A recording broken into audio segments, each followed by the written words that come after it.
Emily, do you want to try your mic to see if it's working? Yeah, so I just want to make sure that we had everyone coming in. So hi everyone, and thank you so much for coming to this For Real webinar. My name is Emily. I'm a STESL student at Bishop's, and so I'm part of the For Real project. For those that might be unfamiliar with the For Real project, it's a group of educators and researchers that come together and create webinars. We alternate between every first Wednesday and Tuesday of the month. And so it's a time for us to share resources, and everything is accessible on our website, which I will put a link in the chat soon. So I'd first like to start by with the land acknowledgement. So Bishop's University is located on the traditional and unceded territory of the Abenaki people. I myself am a guest on this territory, so if you're also a guest, I invite you to take time to reflect on what that means to you. I also invite others to share their own land acknowledgements to the chat if they wish. So for today's presentation, we have Philippa Parks, the assistant professor at Université Sherbrooke, and Caroline Riches, associate professor at McGill University, who will be presenting stories to tell ESL teachers and pre-service teachers' experiences in the French language schools of Quebec. So Philippa is an assistant professor in the Department de Pédagogie in the Faculty of Education at the Université de Sherbrooke. Her research looks at how language teachers form their professional identity during teacher education, and so how they build self-efficiency and reliance. And then Caroline Riches is an associate professor and teacher education program director in the Faculty of Education at McGill University. Her area of expertise is second and additional language education, with a specific focus on English as a second language and French as a second language. Second language teaching and learning in Canada, sorry. So the presentation should last around 40 minutes. There will be time reserved at the end for any questions. You're invited to place your questions within the chat. The webinar is also recorded and will be accessible at a later date. So I will now leave the floor to our guests. Thank you, Emily. It's nice to be here. Thank you so much for inviting us. I just wanted to make one small side note. I told Carolyn we were going to present for 20 minutes, but we do have a tendency to go over, so that's actually really welcome news. We're going to be talking a lot of stories. So while we're presenting, I'm sure there's going to be stories that you'll want to share, because we're talking about stories of experience. So I'm going to really encourage you to think about that and take time to consider what stories you might want to share once we've got the ball rolling. Yay! That's good. So I'm glad we all love stories. So I'm going to share my screen, and then I'm going to pass it over to Carolyn, who's going to do the first part of the talk, and then I'll take over the second part.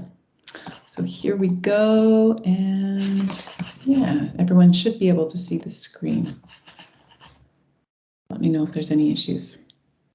Yeah, thanks, Philippa, and welcome to everyone, and thank you again for inviting us to present this webinar to you. As Philippa said, I'm going to start with the introduction and sort of letting you know where this presentation came from and where we are with our research right now. Before I go on, though, I'd like to say that, first of all, it's a pleasure working with Philippa, and that we have also been doing this research with our research assistant here at McGill, Catherine Harden, who couldn't be here with us today. So first of all, let me just say that this presentation is part of a larger research project looking at teacher identity of ESL and FSL pre-service teachers in Canada, but we're focusing this presentation on some of the information and stories, as you'll see, from our ESL pre-service teacher participants. So we'll start with a bit of the introduction give you the context and the methodology, and then we'll get right into the findings, which are stories, which we find a really fun way of presenting our data. So why are we doing this project, and why are we telling stories today? So as I said, our research looks at the experiences of pre-service and in-service ESL teachers in Quebec. And the information that we're presenting today was gathered through surveys, interviews, and focus groups over the last 4 years. The research project has been extended largely due to the pandemic and the fact that, you know, things got stalled here and there, but it's been a really interesting experience looking at these various issues in different ways over the 4 years. It's given us an opportunity to really delve into some of the experiences and some of the issues that we've been finding. And because our research has uncovered so many stories, we're using a narrative research technique called restorying as a way of highlighting the resonances and the similarities amongst the experiences of different teachers at different places and times, and weaving these narratives into from different participants into larger stories. We've selected and restoried 3 narratives that we think are emblematic of some of the trials and tensions that ESL teachers face in the linguistic landscapes of the Quebec school system. These stories are the stories of historical language tensions, the story of mistaken identity, and the story of the trolley teacher. So you can imagine some of the things that we might be saying, because these are probably issues that might resonate with you as well.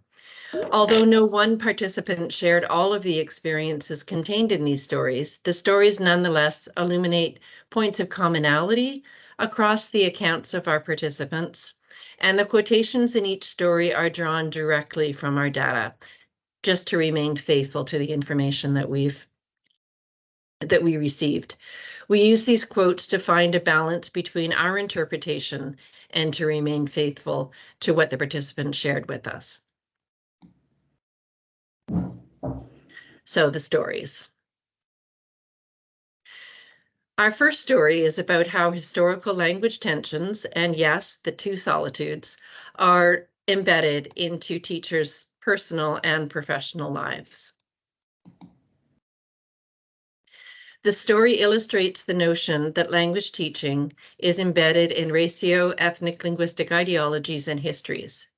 The story begins with a pre-service teacher sharing that one of the first things that my cooperating teacher said to me was, "We speak English in the classroom. That's it. Outside the classroom, you're a French-speaking person," demonstrating the adage, the very familiar adage, that the two solitudes still exist, and that the English and French languages still trigger the historical events of invasion and oppression. So there's a constant tension between English and French, and an underlying idea that speaking English is bad because the English were the invaders, the oppressors. Remembering when the English had the money and the French were the workers persists. The Two Solitudes also play out in the ways that our participants identify as Quebecois, as Anglophone or as Francophone, and even as ESL teachers. One Anglophone pre-service teacher said, "I was born here and my family's been here for generations. I very much identify as Quebecois, but I'm always seen as an Anglophone first," expressing a common struggle for belonging for non-Francophones in Quebec. And a Francophone pre-service teacher shared that, "I love English, but for me teaching that language, sometimes I kind of feel like an imposter. That's kind of lurking in the back of my mind." He expressed that perhaps he felt that he was betraying his roots. As ESL teachers in French school contexts, our participants shared many stories of feeling excluded, sidelined, or even unwelcome as ESL teachers, sharing that the principal was the least welcoming to me in my CT, and my CT said that in general, he's very cold to all the ESL teachers. So ESL teachers quickly become aware that speaking English outside of the ESL classroom is discouraged, and ESL teachers need to proceed with caution when speaking English. For example, one pre-service teacher said, "It wasn't because we wanted to exclude anyone, right? It's just that we were talking about the university, and it's a subject that we talk about in English because that's how it works. But we would still kind of get side eyes and nobody would talk to us in those moments. And I would always talk in French, never in English. There was like this unspoken boundary. You never talk to a colleague in English unless they approach you in English. But regardless of whether ESL teachers spoke English or French outside the classroom, they were sometimes set apart just because they were the ESL teachers. You spend most of your lunch breaks in your classroom because even if you try to participate at lunchtime, everyone sees you as the English teacher. And even if you try to participate in conversations, you're kind of seen as the black sheep. Language in Quebec is complicated. Practices, rules, and policies change depending on the context and the time. For example, last spring, a participant commented on language use at English universities, saying, 20 years ago, I don't think you would have walked around the campus and heard conversations among young graduates which shift back and forth between English and French all the time, right? And it's completely natural for them to do that. Given the recent turn in politics, we wonder how the language climate at English universities might be changing. Also, language politics in schools often shift and vary from school to school. One pre-service teacher shared, my school's very accepting. They have no problems with the English teacher. They speak English in the hallways, and actually some of the teachers come to us and want to learn English. And so this quote is quite a difference from one of the quotes that we had in one of the previous slides. And what this tells us is that regardless what this means for our pre-service what this means for our pre-service teachers is that they need to be sensitive, aware of local language policies in their schools, and agile in adjusting to their particular context, knowing that it might well be different in their next placement or at their next teaching contract. Mm-hmm.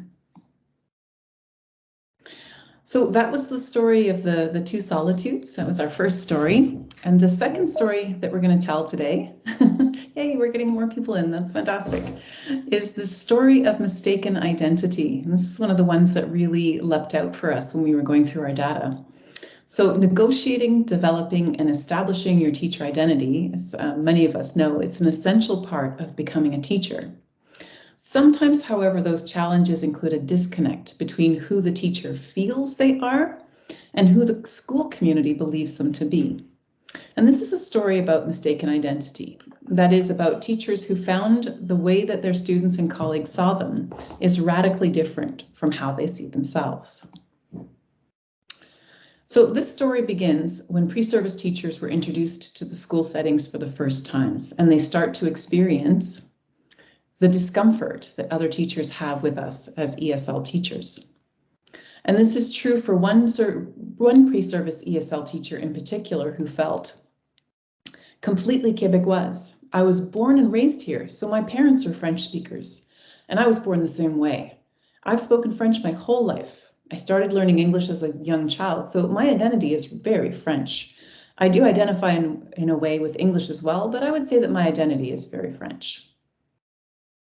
But after spending some time in the school, this same pre-service teacher was startled to realize that most of her colleagues assumed that because she taught English, that she was part of the Anglophone community. And this realization was a really strange feeling because I'm Francophone. So I just wanted to scream, no, I'm part of you guys. I'm actually Francophone. But, you know, they still saw me as an Anglophone, even though technically I'm not at all. So it made me realize that maybe people would see me as a different person or different identity. They wouldn't look at me and think, she's Quebecoise. They'd be like, oh, she's one of those English people, Anglophone people, you know? And I've noticed that for the first time in my life, people would look at me differently and not look at me as the person that I am. So that was definitely strange, to feel no longer like myself in a way. You know, I have my cultural identity, which is Quebec and French language, and to have people look at me like an Anglophone, it was just a really odd experience. So having your identity mistaken by others can be quite disconcerting and surreal. But othering is an experience that racialized teachers know all too well. as this participant explained. It's intimidating. Look at me, I'm Asian. If you think you guys feel isolated in French school teaching English, what about me? I'm Asian. People will give even more push, like, you don't even have a Caucasian face, so what language, what do you represent? And this question, what do you represent, is the one that encapsulates the stories of mistaken identity, in which teachers find that what they represent to the school community is sometimes more important than who they believe they really are. Oops, sorry. So we're going to go into the final story, which is the story of the trolley teacher and the supply closet. And I'm hoping that there's been a lot of questions already, because we're raising quite a few political ideas here about identity and language and some of the tensions. And this one speaks specifically to some tensions that happen in the classroom. So while the previous stories have dealt with the tensions that ESL teachers feel teaching English and French language schools, this story speaks to a physical manifestation of these tensions, but also the low status of ESL in Quebec. And that's something that we don't talk about a lot, but ESL is a low status subject. So stories of trolley teaching happen almost exclusively in elementary schools. And there, due to overcrowding and lack of classroom space, many primary school ESL teachers are asked to give up their own classroom and move from class to class with their supplies on a wheeled set of shelves, which is called a teaching trolley. And trolley teaching is challenging because teachers have to be vigilant with their supplies, they have to be hyper-organized and also physically fit enough to lug their materials from one class to another. And it's important to note that although there may be other specialists in the school, such as the art, music, gym teacher, or special education teachers, it's typically only ESL teachers that work with trolleys, so that the trolley, like the language they teach, can sometimes be integrated into their professional identity. And this is what happened in this story. One ESL teacher even began introducing herself to the pre-service teachers who visit her school on practicum by saying, "I'm Trolley. It's not my actual name. My name is Sarah, but I refer to myself as Trolley because that's how some of my colleagues refer to me, like, oh, Trolley s'en vient. Trolley's coming. It's my persona." Now, although Sarah the Trolley story is meant to be humorous, at its core is an unsettling message about the status and place of ESL teachers in the school hierarchies. To drive the point home, in at least one school, an ESL teacher had the humiliating experience of not only not having his own classroom, but being given a janitor's closet as his area. He had his teaching and personal supplies in a janitor's closet that's shared with the mop and broom. Even the floor Zamboni had more room than he did. So he's like, you can really feel how welcome I am here. Re-evoking the historical tensions of language in Quebec, ESL teachers may find themselves treated as unwelcome invaders. And we talked with the homeroom teachers, but you could get the sense as, she's the English teacher. This is my classroom. You're here for an hour. So taken together, the message received by these ESL teachers is that not only is their subject, and by extension themselves as a teaching professional, not important enough to merit their own classroom space, but that their presence is actively unwanted, especially in elementary schools. The low status of ESL teachers in primary schools has caused many elementary ESL teachers to consider moving to secondary schools instead, where their status is better recognized and where they feel less isolated. And this is a quote, "I was offered a choice of teaching at elementary school or high school, and I told my cooperating teacher, I think I'm going to do high school. And she told me it's a better choice. She told me that being a trolley, she found it very disrespectful, the way that people were treating her in the schools." And this kind of situation contributes to the generalized movement of ESL teachers out of elementary schools and sadly sometimes even out of the profession at a time when language teachers are in desperately short supply. So those are our three stories, and we have finished in 20 minutes, so as we plan. So I guess what we're going to do is end the show and open it up for people to share their own stories. And I have stopped sharing, I think. Or have I not? There we are. Good. Okay. Great. Yeah.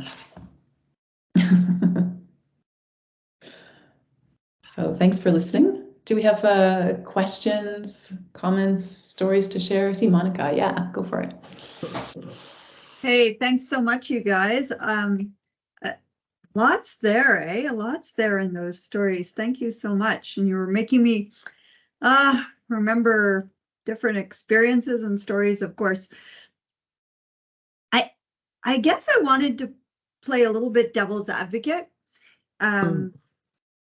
First of all, I wanted to, I mean, in the first story you were telling us, you were talking about, it really struck me how you said the students have to learn to be agile and adjust to their particular context, because you did show two different sides to that. I assume like your participants are all coming from the Montreal area for the most part? No, actually, we have a group of students from the Montreal area and a group of students from the regions. From the regions. Okay. Okay. No, that's fine, because that's, I mean, I'm working here in Quebec City, so I was trying to kind of plug into that. And I have to admit, I mean, I'm a bit apart as the program director, but I haven't really felt, in your case, kind of those more, if I dare say, negative experiences seem to outweigh the positive, but I feel like it might be a little different in our area, and I don't know why. But it could just be that I haven't heard all the bad stories. No one wants to tell me those. I don't know. But it's interesting to hear that you have stories from the regions as well. These are stories that were collected from pre-service teachers at 3 different universities, Carolyn, and also from 2 different universities for the ESL. Yeah. Also from in-service teachers at a Speak conference one year. We had focus groups. So actually, I would say a good chunk of those were taken from there. And we even had some from teacher educators. So we've taken quotes from different people from different areas in ESL teaching, both geographically, but also in terms of their career. These are some of the things that they're reporting. So they're reporting on experience. Teacher educators were reporting on the conversations they had with their students. Our students were reporting on some of the experiences they had in the classrooms. And the ESL teachers, the one about the black sheep, for example, in the lunchroom, came from an in-service teacher. Yeah. Oh, it's interesting. Well, I'll stop there because the other people have their hands up, but I want to come back to that trolley cart problem. But anyway, I'll hold for now. The trolley cart thing is a big deal. It's a really interesting emblem. I think we could talk about that for a really long time. Yeah. Sunny. Well, thank you so much for the research. I think this is so important. I would love, if you have any publications, I would love my students to read it and discuss it. We have a paper that we've put in, but I don't know if it's ever going to go anywhere. The WFATE paper, Carolyn. We have the WFATE paper. We have our TESOL Canada, which is a little bit earlier. Yeah. We hadn't started the restorying yet, which we're really enjoying doing. Yeah, it's really lovely. And it's also disheartening.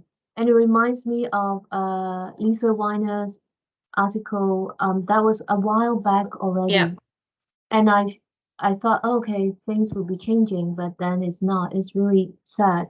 I have 2 questions. One is, do you see any difference between students who are placed in Montreal area and then in the regions? Are there any significant difference in terms of their treatment? And the second one, I forgot my second question. I'll come back. I think, I don't know if it's so much the regions as students that are coming from Francophone universities or Anglophone universities. The story of mistaken identity was a story of a Francophone student from an English language university. So when her cohort went into the school, it was assumed that, she was from an English university, she was teaching English, she must be Anglophone. And you don't seem to get that same experience. And anecdotally, which is, what narrative is about, we have had reports that principals of schools prefer to accept students from Francophone universities in placements because they'll integrate better, whether or not they, their language ability is there. It's all about the perception of what their language ability is. That's interesting. We did have a focus group recently with some graduates, and one of them said, it's not even linguistic ability, it's also cultural ability. He said, I'm the only guy in an elementary school, but there's one other male teacher. And so in order to bond with him, I learned hockey terms, and I started watching hockey so that we could share over lunchtime. So that sort of ability to connect linguistically, but also culturally with your colleagues is so important. Yeah. I remember my question now. Okay. Well, because you said it's being done during COVID, and then you continue. Do you think it had to do with the government and those policies that seem to be also reproducing and amplifying this anti-Anglo discourse? My comment about COVID was really that that's why the research we've stretched it over a longer period of time than we initially thought, because we were able to get the grant renewed, as everyone did during COVID. There was like an automatic renewal. So that's all I meant, that this was going to be a 2-year study, and now it's been a 4 or 5-year study, which has been really a gift, because we're able to say, oh, look at that, we want to investigate this more, and then we have the time to do another focus group, and we have more plans for this next year as the grant is still going. And your question about the different areas, that is something that we haven't really delved into. We've noticed it in the data, and then we've presented the data in different ways, but we do think that we're seeing differences between the Montreal area and the rest of Quebec. But we really want to delve into that more and see, is that really true? And is there really a difference there? If you think of the way that the schools are set up, we know that the schools are very different. We know that there's a larger English presence in Montreal, which might not remain as you see with our ministers' efforts to keep English students away, but whatever. Whatever, but that is something that we wonder about. But I think, and what Philippa just shared about the male student needing to learn hockey terms, I think that there, in any situation, being accepted and being connected to like a community in your practice is so important. And what I think we're finding is that that's important for everyone, and for ESL teachers, there's sometimes this sort of additional barrier that they have to overcome. And even, I mean, I think what we've found, and I found this just with our students in terms of having them share in different courses, is that there are a lot of sort of misconceptions out there about who ESL teachers are and who Anglophones are. And there's often an expectation that Anglophones don't speak French. Yeah. Which persists, and a lot of our students are really surprised that that's something that their cooperating teacher would just expect. They don't speak French, but they do speak French. So yeah, there's a lot of kind of layers of what's been going on, historical expectations of, and that's why we talked about the historical tensions and the history, because some of the attitudes are hearkening back decades and centuries, and it was really surprising to have the students actually say that, to talk about, invasion. Well, that was quite a while ago, but and that was the most recent focus group that we had. That perhaps things might be getting better, but I think your question about the politics and how they shape what's happening, I think perhaps it goes in waves, and as governments are more supportive of English language and English language programs, it becomes a little easier. But I think given the current climates, I think it must be quite challenging. I work with a master's student right now who's an elementary ESL teacher. She's Francophone, but she's very passionate about English. And we had a long conversation the other day about the fact that in her region, there's no conseil pédagogique. All the other subject matters have conseil pédagogique, but in ESL, they didn't invest in it. And I know there's the issue of the grade 5-6 enriched program for ESL, which they've been working on, but has now been put on ice for the minute.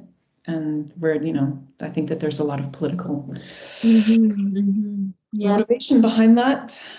So yeah, it really does play into the sort of climate that's that our teachers are feeling. I think Neville's been really, really patient. Thank you. Okay, so yes, I could very much relate to these stories. I have been I've had several contracts in the Granby area region. I live in Granby, and I've experienced the trolley teaching vividly, and not having any kind of place to call home. In secondary, it was similar, but I was able to go from the teacher's, office area to my classes, without, and that was in secondary. Whereas in primary, there was a lot more stuff I had to carry with me and transport. And yes, very much the trolley teaching thing was a very big reality for me. And then another thing that I found, my last contract was really challenging. I think that the associate director, and first of all, COVID was very challenging doing contracts, but I had to learn how to deliver online as well as in person, et cetera. But this individual, the associate director, seemed to right from the get-go, he was aggressive and was constantly critiquing and criticizing me. He never stepped foot in my classroom throughout the whole time I was there. Neither did the directress, but I received a lot of criticism. And the things like, for example, I'm not speaking enough French. Okay, I do code switching when needed, but to say that I need to speak more French, on top of the code switching I did as needed, which just kind of was a little bizarre for me, and so that was one of the things I had to improve, was speaking more French in class, which I did, but I would say yes, that there is very much. I think I've experienced enough to say that on both sides, both the way English teachers are treated in general, maybe not to some of the extremes of the stories that I've heard. Maybe my experience, my last contract was exceptionally bad in terms of being targeted. That also, I was dealing with 5th grade. I had my class, they were like 2 and 3 years behind. And I was accountable. I was still a teacher in training, and so I would say that there was not any. I guess go back. The two things here are the trolley teaching and the way your status is. The second one is the way the administration teaches you. And I didn't feel so much excluded by the teachers themselves as by the administration and the way they handled me. Each of those contracts, I requested a provisional license, which I was entitled to, and none of them kept their word. None of them followed through. In fact, the last contract, they made it conditional, which is, so I wish I had recourse, but I don't. So that's my story. I'm done. Yeah, thank you for sharing that. Yeah. So if that's, so I would say yes. This, for me personally, that this is not out of bounds at all. This fits fairly squarely with my experience. So I'm going to turn off my mic now. Thanks for sharing that, Neville. Yeah, I mean, my research looks a lot at, teacher attrition and retention rates. And statistically, ESL teachers are much more in demand across the country, of FSL and ESL, second language teaching, and for different reasons. But I think a lot of what's happening in Quebec has to do with some of these historical tensions that were in Carolyn's story. And a lot of the identity politics that are being played, and that's felt through the school system. I think it from what we've seen, it's not a general truth for everybody, but for what we've seen, it does tend to be more exacerbated in secondary schools. And we had some discussions about what is the reason for that. Why are elementary schools seem to be more difficult, especially if you are perceived as an Anglophone in elementary school. So what is the challenge? And I think one of the ideas we came up with is that the structure of secondary schools means that everyone is a specialist, whereas is one thing. In primary schools, it's the ESL specialist and art specialist and the gym and music, and they're also seen kind of a bit like the blow-off classes, right? All of those English, art and gym. The other thing is you do have a shared office space in high school. You tend to have a space where all the teachers sit together with their desks, and at least that's somewhere where you have your materials and you can work together, and that shared space really helps create your community of peers that can support you, which doesn't tend to happen in elementary schools, just given the physical size of elementary schools compared to secondary schools. And that's another paper that we're working on, is looking at the looking at the effects of physical space and how that translates into the experiences that teachers have in the classroom. Monica, yeah. It's a perfect moment for this comment, I think, because that was exactly what I was thinking about when you were talking Trolley Teacher earlier, telling the initial story. I was really interested to know more about that link that seemed to be coming out through the story between the perceived status and that all you get is a trolley. And what you've just described is sort of the physical constraints of primary schools versus secondary schools that might contribute to that beyond status. It's just the nature of the beast. And certainly, I mean, I experienced that. I used to serve several schools. I wasn't a trolley teacher. I was a car teacher. I had to go to 3 different schools and tote all my stuff. But one of the other things you mentioned was, and again, this is all about perception, right? It doesn't matter what, in a way, what's really behind it is important, but it's also interesting how people perceive it. And that has very real effects, how we perceive it, how we feel it. And so I don't want to say that if people feel like they've been accorded low status because they have a trolley, that doesn't have validity. But what I was interested in knowing, you said, they don't do this necessarily to art, music, or phys ed, the other specialties. But then I got thinking, art, you need paint, you need a bunch of junk to do art, you need a space to put that all in. Music, you have instruments, you've got drum sets, I don't know. You need a space to do that. In phys ed, you need space to run, you have equipment, you got to have balls. Language, well, you just talk, right? So you don't need anything. What do you need a space for? What resources do you have? Psh, just show up. There's no equipment involved. Not true. Yeah. But I'm wondering if that's the perception of schools, and especially at the level of administration, because we just saw in the story that Neville was telling us that clearly if he was being told to use more French in the classroom, the individual saying that maybe was not aware of the thrust of the ESL curriculum, which really focuses on using language. And I'm just wondering, when people say, oh, you can work from a trolley, how hard could it be? Maybe they don't realize what it takes to teach a language. Is it maybe just that sense of, well, you don't need a bunch of basketballs and art supplies and a tuba, so you're fine? I think that you're absolutely right. I think that there's a lot of misconceptions about the act of teaching in itself, right? A lot of people think that teaching is so easy because we've all been students and we've all seen teachers. So the job of teaching looks like it's really, really, really easy. And I always say that teaching is a really easy job to do really badly, and it's a really hard job to do well. But yeah, so I think that's really what you're pointing at for sure. And I see Neville has his hand up, so go for it, Neville. Yeah. Yeah. Just briefly, to give more context, the this associate director, my direct boss, didn't speak English. Very, very little English.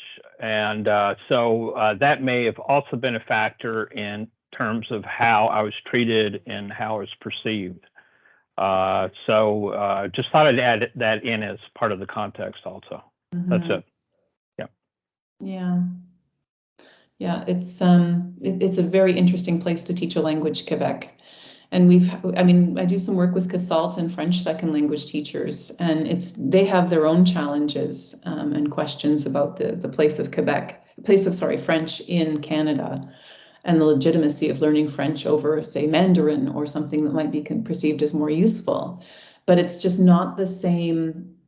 And then this is what Carolyn and I keep getting at. It's not the same sort of antagonism or fear or sort of those tensions that have their roots in historical tensions in our history that exists for French second language teachers in Quebec. We always call it sort of the hubris of English is, well, everyone's going to learn to speak English anyway. We don't, we're not threatened by French, but French is threatened by English. So that is always at play in the classrooms and schools. Yeah, Sunny.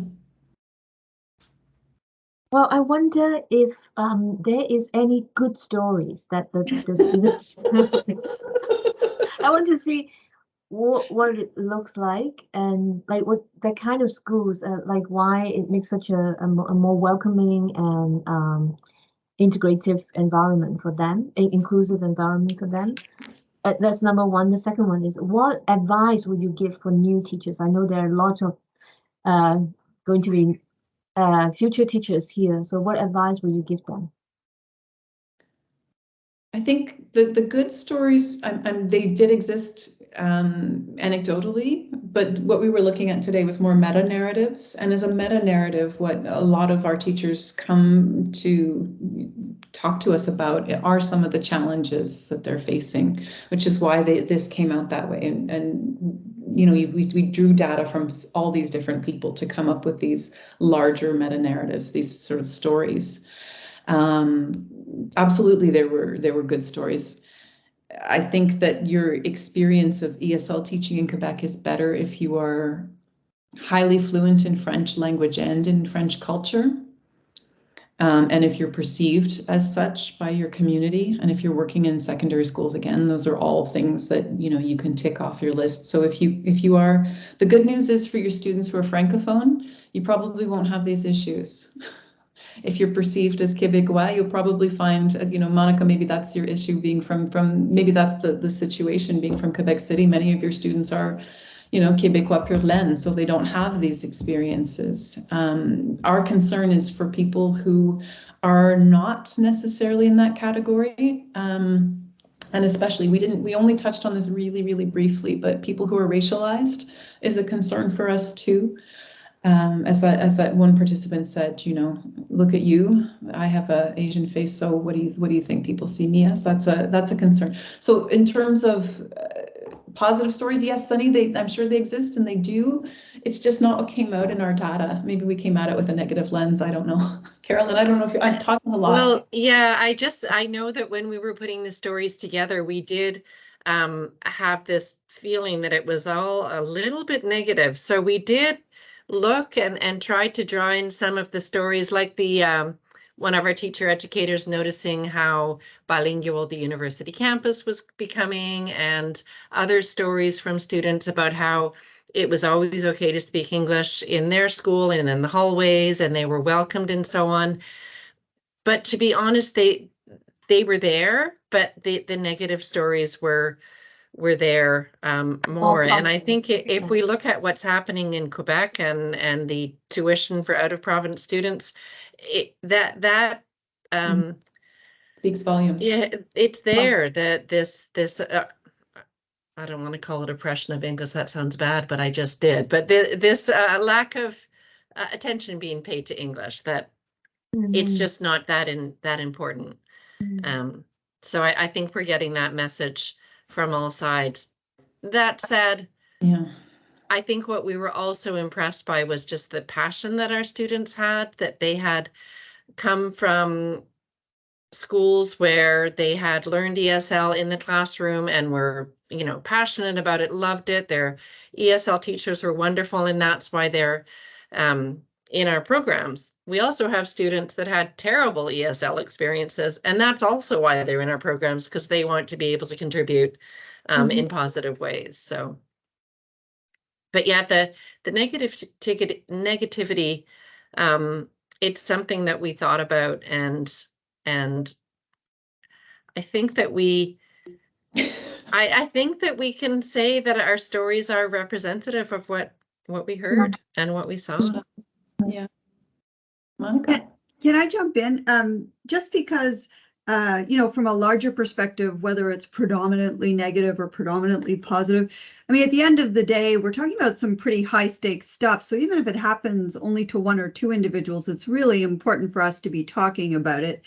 And this sort of ratiolinguistic question with teacher identity, language teacher identity, I think is super important. Philippa's point was really pertinent, because while many of my students here at U Laval are Francophone, Quebecois, we do have the occasional student who is linguistically or racially a minority, a visible minority, and it does affect their experience. And, you know, we're talking about this in the Quebec context in Canada, but I mean, that ratiolinguistic question in teacher identity is a huge issue for us all to think about. I remember when I was teaching in China, I had a colleague who worked with me, and he was from Toronto. And the students that we had vastly preferred me or basically any other teacher to this individual who was from Toronto. Why? Because he racially presented as Asian. They perceived him as Chinese, but he didn't speak Chinese, and he probably doesn't speak English either. He won't be a good teacher because of the way he looks. And the irony is that my colleague was born and raised in Toronto. He had a journalism background. He was actually probably much more adept in English than I was. And yet he was perceived. And that's what this is all about, is the way race and language intersect in our perceptions. And I think that's a huge question we need to be talking about across the board. One of the things that we've been talking a lot about in our research project is the use of the terms Anglophone, Francophone, and allophone. And one of the trends that we've noticed is that nobody identifies as allophone. Nobody. And we suspect strongly that there's a reason for that. Yeah, because it tends to be tied to a certain kind of discourse around race and language. So that's something else we can delve into. It's great. Research is great because there's all these different things you can. Yeah. And we had a participant whose story we didn't share with you, but she was at the focus groups and Speak, and she's an in-service teacher, and she was saying she comes from a Francophone country, a country that has Arabic and French as their first languages. And when she arrived in Canada, the students rejected her as an ESL teacher because her French wasn't their French. She was better in French than English, but her French was, you know, a different kind of French than the one they were spoken, and also she's racialized. So nuances. And that's, I guess, another big challenge that we're facing in Canada too, is because we're living through a historical time of immigration right now. So the numbers of immigrants and newcomers to Canada is enormous compared to previous years. You look at the graphs, they're sort of exponential, which just by the way is fabulous. I myself am an immigrant, but you know, I think it's great for Canada. But it does come with sets of challenges, and one of them is teaching to newcomers in the classroom, so students who speak neither French or English at home. And I think bringing in teachers who have these languages, who also speak these languages at home, is such a wealth that we need to draw on. But as we have teachers who are newcomers to Canada in our teacher education programs, the first thing they're confronted with is the culture of our schools, which they find challenging. So it's almost that we have to get through teaching a language, teaching pedagogy, but also how to teach the culture of the place that we're in. So that's another thing. But I see that people are putting their hands up. So yeah, Emily. So it's actually Bianca that's going to talk. It's just because we're in the same room and I didn't want an echo. But I just wanted to say thank you for sharing the stories about the trolley teacher, because as a pre-service teacher, future teacher, that's one of the things that makes me wary about going to teach in elementary school. I would love to teach in elementary school, but just the fact that we're regarded as like we're othered is something that stresses me and makes me wary about that. So thank you for sharing, because before I started going to Bishop's, I had never heard of trolley teachers. And I feel like it's something that's very rarely talked about. So yeah, I just wanted to say thank you about that. My pleasures. To be very fair, I have talked to teachers who do love the trolley teaching experience. There are some who really do love that. It's just you have to have a whole other skill set and have a special personality type, be hyper organized, and willing to sort of be in someone else's space and have that sort of. The other thing with elementary school teachers is that they have to travel often between two different schools, so lunch hours are eaten up. I mean, I'm on Quebec ESL Teachers Facebook group, and there's a lot of stories there, which I have gathered mentally without any notes about this stress. And the big advice that other teachers share to elementary school teachers who are struggling because of the realities of traveling from one school to another or using a trolley is go to secondary school. That's what they say all the time. So this is unofficial research, anecdotal sort of supporting that. Neville, yes, go for it. Yes. So I just wanted to two things. One, I just wanted to mention as we haven't really talked too much about the stress of othering, and you already have tremendous stress, especially if you went through COVID. I don't know. I still understand because AFE, which is our union in our area, is now again back at the table with the Grev. And so I think the situation in teaching is still very rough. And then you add onto that the fact that, like my last contract, I felt threatened from the very beginning. I didn't know whether I'd have a job, not have a job, week by week. And I had an opportunity to leave, but they reassured me. But the bottom line is that it did not work well for me. It was so I just want to make that note. On the trolley teaching, to speak to I guess Emily, your friend, I think, trolley teaching, the thing that is not so bad about it is if you like to hustle and be active, this is a way, you have change constantly. So if you're somebody who likes to be stimulated that way and likes to be on the move a lot, it's not so bad. And like you do have to be more organized in that sense, especially as a new teacher. But that's one of the things that for certain personality types and what you want, it still could be very workable. But I think the biggest issue is more the status issue of being a trolley teacher than the trolley itself, depending on who you are.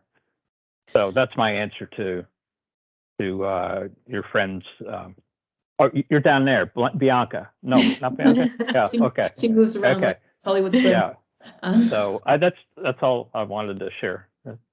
Thank you. Yeah, I think that's why the janitor's closet was so emblematic. When we heard that story, it really felt like a little bit like a gut punch to read that one. You can't unreal, frankly. You can't imagine. And that's not the only. I've had other people say, "Oh yeah, I know. I've had that experience too. My first year. This is not isolated. Unfortunately, not an isolated experience." I've seen it when I was on as a supervisor. I've seen other teachers having their stuff in the supply closet because there was no classroom. Yeah, that's humiliating. It's complete, doesn't acknowledge any professionalism. It's that to me. I never experienced that particular thing to that extent, but man, that would be really offsetting to me. So, yeah. Mm-hmm. Thank you. I feel like we're coming to a close. I don't know about you. Is there any more stories, people that want to share? Yes, last chance for the students, particularly. This concerns their future. This is your future that you're staring into. So, maybe just as a general, quick round? I mean, do you feel like you might be going into secondary or elementary? Is this the kind of thing that would worry you? Anyone want to share?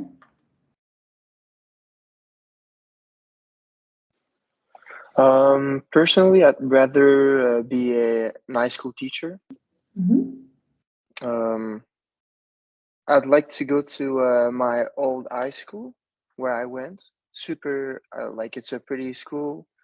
The teachers are real nice, and it's a sports program, so the students have to, they have to take school seriously. So that helps too for the teaching.